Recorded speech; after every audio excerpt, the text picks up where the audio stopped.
A former Canadian government official is warning we may be on the verge of intergalactic war, saying, quote, the Bush administration has finally agreed to let the military build a forward base on the moon, which will put them in a better position to keep track of the comings and goings of visitors from space, and to shoot at them if they so decide. I was introduced to the late Dr. Wernher von Braun, in the U.S. the father of rocketry. In my first meeting with him, during that first 3.5 hours, he said to me, Carol, you will stop the weaponization of space, because there is a lie being told to everyone that the weaponization of space is now first being based upon the evil empire, the Russians. There are many enemies, he said, against whom we're going to build this space-based weapon system, the first of whom was the Russians, which was existing at that time. Then there would be terrorists. Then there would be third world countries. Now we call them rogue nations or nations of concern. Then there would be asteroids. And then he would repeat to me over and over, and the last card, the last card, the last card would be the extraterrestrial threat. Pardon me, I don't mean to interrupt you, but doesn't this make sense? I mean, if in fact there are extraterrestrials and they're buzzing our planet, why wouldn't we want to take steps to defend ourselves from them should they turn hostile? As a military strategist, as a person who worked on the MX missile, which I did later, he said, you will find that there is going to be a spin to find some enemy against whom we have to build space-based weapons. And now we should expect the spin, because he said part of the formula for the intelligence community is if they might have a weapon, then we have to consider that they do have these weapons. So now they do have these weapons, so now we have to build these weapon systems. And that's the formula, except that it's all based on a lie. This is a report into future technology, commissioned in 1968 by McDonnell Douglas, then one of the biggest aerospace and defense contractors in the world.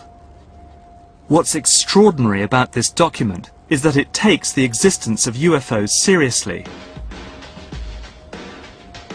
It recommends using UFOs and copying their design to make the next quantum leap in aerospace technology.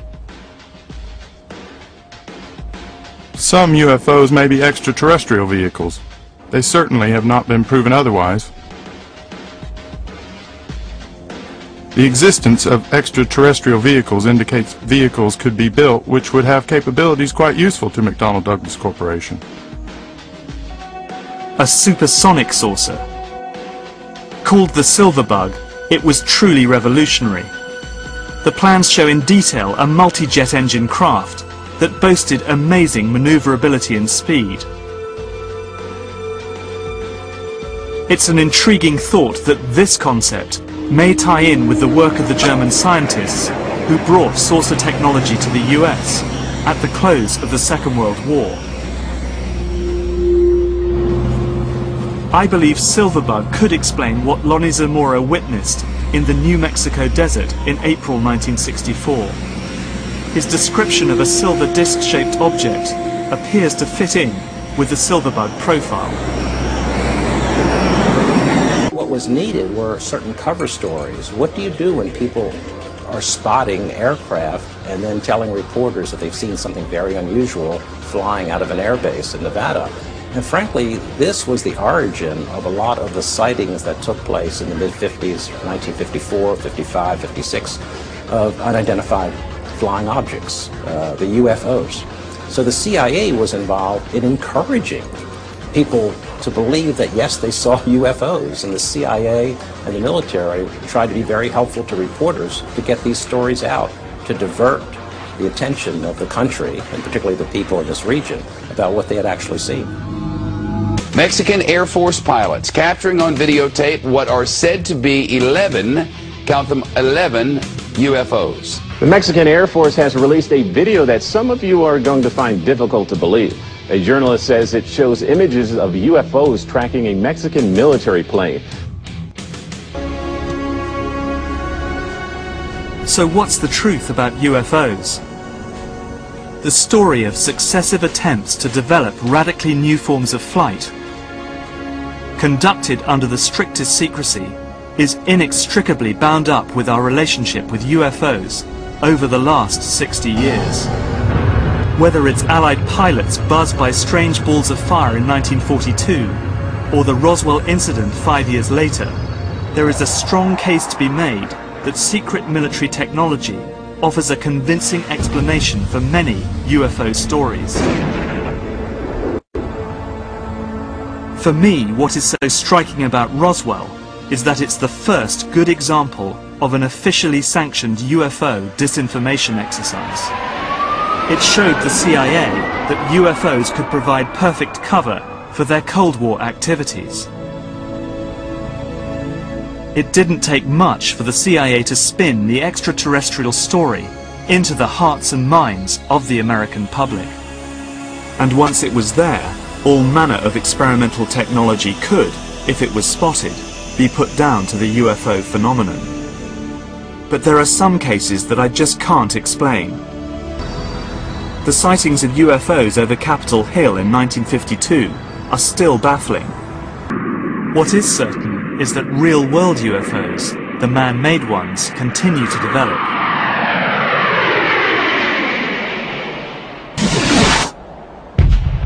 Recently, a series of sonic booms were heard exploding across California and Nevada. Something was in the sky that could be heard and felt, but not seen. Some informed observers, and I'm one of them, believe it was an aircraft traveling at several thousand miles per hour, a secret project known as Aurora. There is no trace of Aurora's physical existence, no evidence of government spending on its development or deployment. But there are tantalizing images that point to its existence.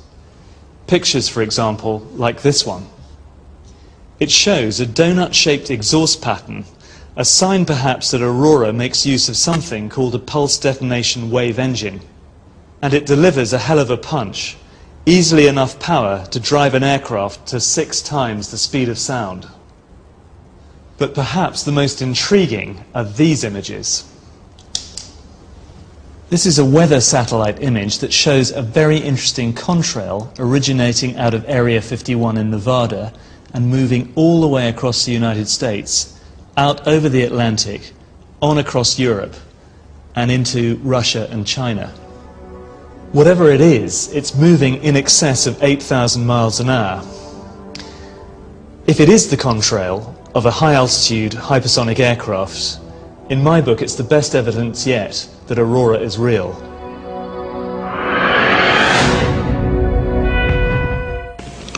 Anytime the government has secrets that they can keep from us, they can manipulate us by those secrets.